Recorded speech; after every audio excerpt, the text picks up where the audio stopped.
Welcome to this explainer. Today we're diving straight into a recent Pauline Hanson's Please Explain release to objectively break down its specific economic arguments. It's a really fascinating look into how political narratives leverage data.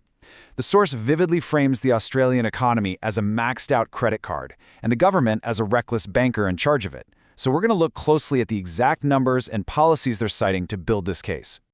Right off the bat, the source material throws us back to the 18th century, kicking off with this quote from English writer Samuel Johnson. It immediately sets a really firm thematic tone about the dangers of debt and government overspending. By grounding a modern economic critique in this historical warning about poverty destroying liberty, the source instantly raises the stakes. They're framing current government spending not just as a dry economic issue, but as a direct threat to the happiness and freedom of everyday citizens.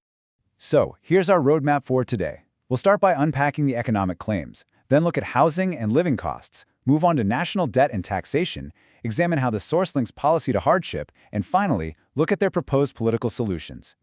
All right, Section 1, Unpacking the Economic Claims.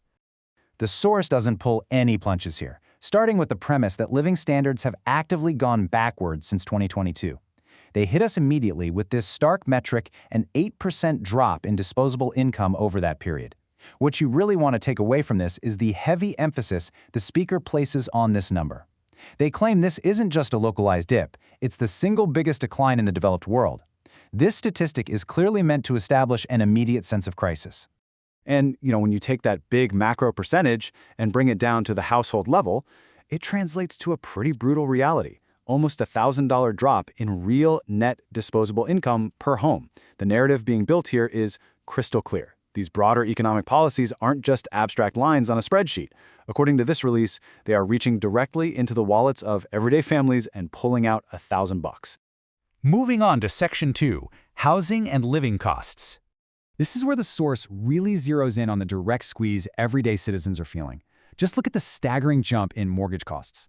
The data they present shows that back in 2022, mortgages ate up about a manageable 32% of full-time earnings. But now, that burden has skyrocketed to somewhere between 40 and 50%. The argument they're making is that the dream of homeownership has basically transformed into a financial straitjacket for your typical full-time worker. But it's not just homeowners feeling the pressure, right? For renters, the release argues the situation is equally dire. They state that average rent prices have shot up by more than 42% over the past 5 years. Because of that, the average renter is now shelling out over a third of their total income just for housing. It paints a picture of inescapable cost of living pressure, completely regardless of whether you own your home or rent it. So, what's the human toll of all this? Well, the data claims that a record 7% of the Australian workforce is now forced to work multiple jobs just to make ends meet. This is presented as the real-world consequence of those previous statistics. It argues that people aren't just tightening their belts, they are fundamentally sacrificing their time and their well-being, picking up second or third jobs just to keep their heads above water. Okay, Section 3, National Debt and Taxation. This brings us to the core of their critique, this idea of the government acting like a reckless banker.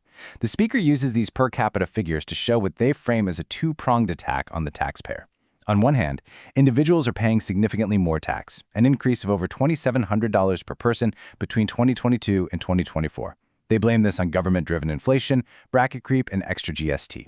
But then on the flip side, even though folks are paying all this extra tax, their individual share of the national gross debt has also climbed, jumping from $33,000 in 2023 to over $36,000 today.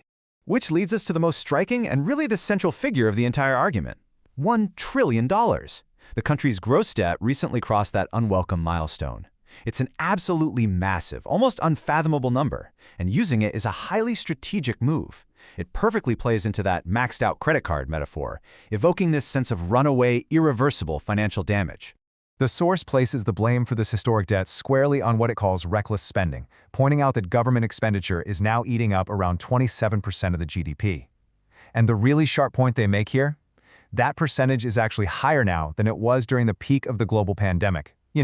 A time when massive, emergency economic stimulus was basically expected by everyone. That brings us to Section 4, Linking Policy to Hardship. So the crucial part of their argument is how they connect these stark economic numbers to specific government policy decisions. They aren't just throwing data at us, they are actively assigning blame. Specifically, they point the finger at mass immigration. claiming record numbers are driving up housing demand despite promises to reduce them. They also call out government housing funds, arguing billions have been committed without actually building homes to increase supply. And finally, they criticize proposed changes to negative gearing and capital gains tax, arguing those moves will just scare investors away and push rents up even higher. Furthermore, the speaker takes direct aim at the net zero climate agenda. The material claims that this specific policy direction is exactly why power prices have surged by 40% or more since 2022. The narrative they're building is that this agenda is quietly costing taxpayers billions of dollars every single year, costs that the source alleges are deliberately hidden from public view.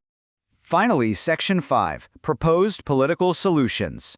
Pointing to a recent election in Farah, where their candidate David Farley was elected, the release claims these arguments are already resonating with voters, and they offer a very clear, three-step financial roadmap. Step 1, slash a massive $90 billion from government spending. Step 2, take a portion of those savings and put $40 billion right back into taxpayers' pockets. And Step 3, actively tackle and pay down that crippling national debt. They frame this as a profound moral duty, stating we absolutely have to pay it down now rather than handing a broken economy over to future generations. Alongside those massive spending cuts, they are proposing some major structural policy shifts. They want to completely scrap net zero, calling it a straitjacket on economic growth.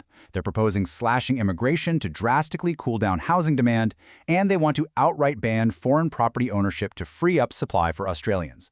The ultimate promise of this agenda is that this specific combination of actions is the only way younger Australians will ever have a real shot at owning a home. So, as we wrap up this explainer, we're left with a really vital question based on the data we've covered. Just how powerful are these stark economic narratives?